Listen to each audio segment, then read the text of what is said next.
YouTube, it's me again with another wig review. I think I mentioned that I'd ordered another wig in my previous wig review. Y'all can check that out. It's for the gingerbread wig, and this is the Jareth. Jareth, such a crazy name. But yes, this is the Jareth wig from Arda Wigs, and the color is sandy brown.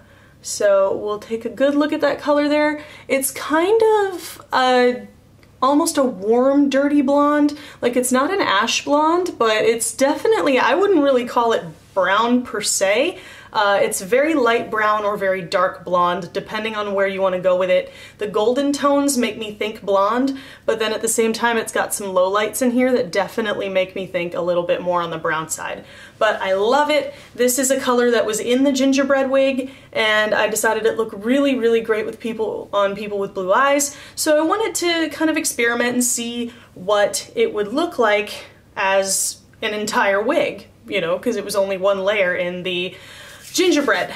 But this is it. I absolutely love the color. It's very, very natural, which is exactly what I was looking for. I have a lot of wigs that are in a lot of crazy, unnatural colors. So I was looking for something that I could wear just, you know, I could get away with wearing to the grocery store or to a meeting when I felt like having hair. Now let's talk about the style, Jareth. Now, Jareth, when I first put this style on, it was very shocking, and I had to get used to it because this wig is so thick. Like, I know I tell you guys that Arda Wigs products have a lot of hair, and they're good for people with big heads like me.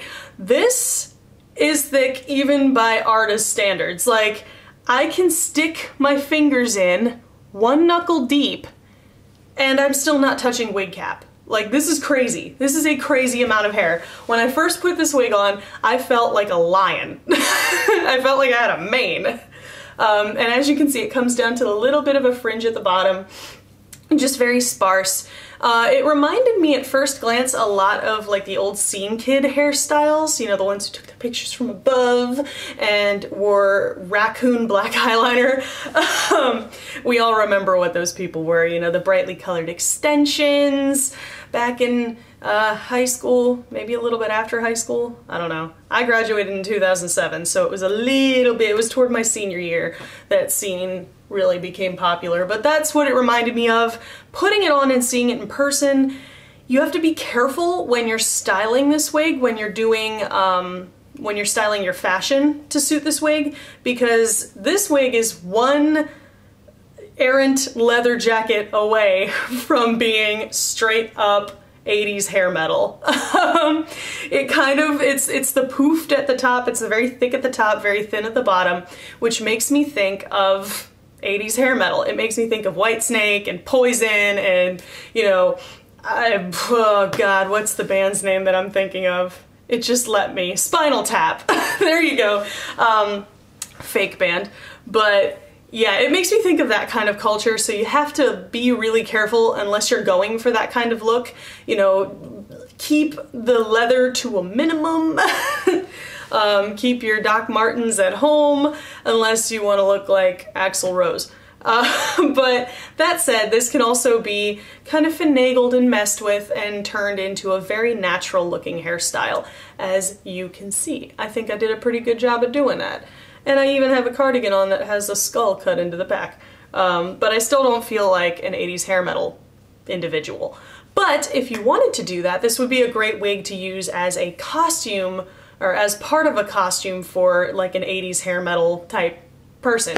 All you'd really have to do is tease this up a little bit more and it would be absolutely perfect. So let's talk about the makeup. There is the MOTD for this wig. We'll show off both eyes there. This makeup look, I decided to go kind of understated with a little bit of rock and roll, a little bit of rebellion.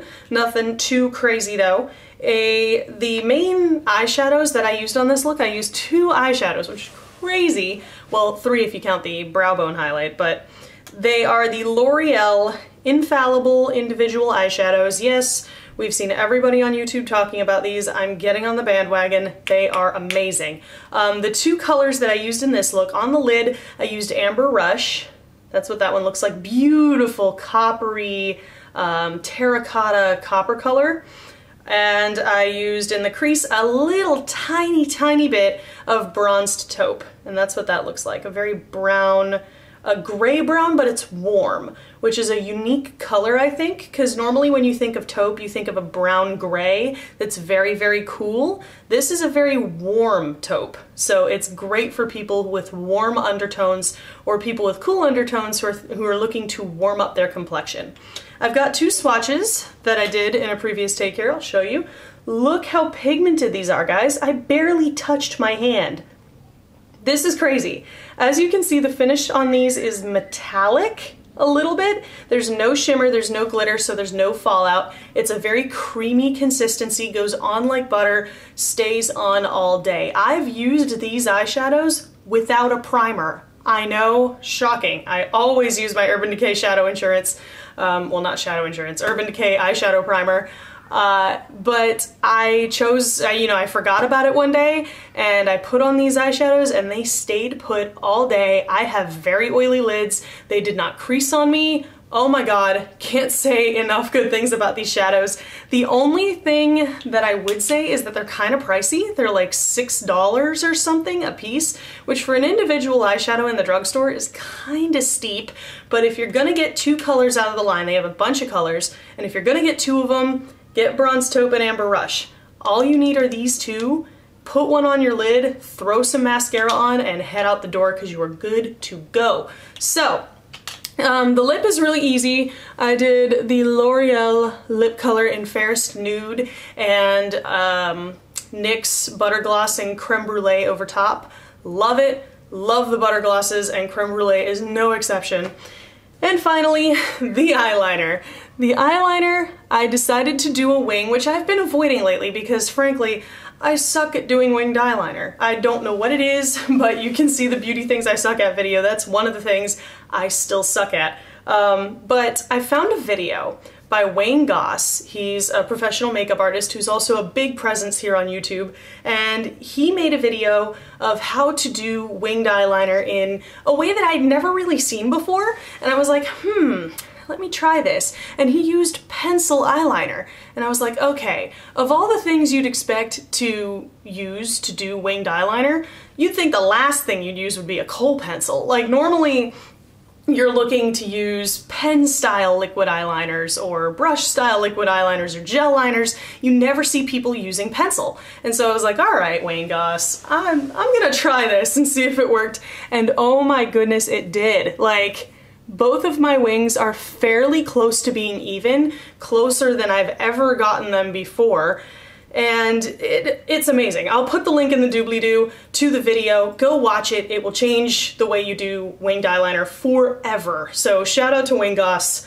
Awesome video, awesome technique. Definitely gonna keep doing that.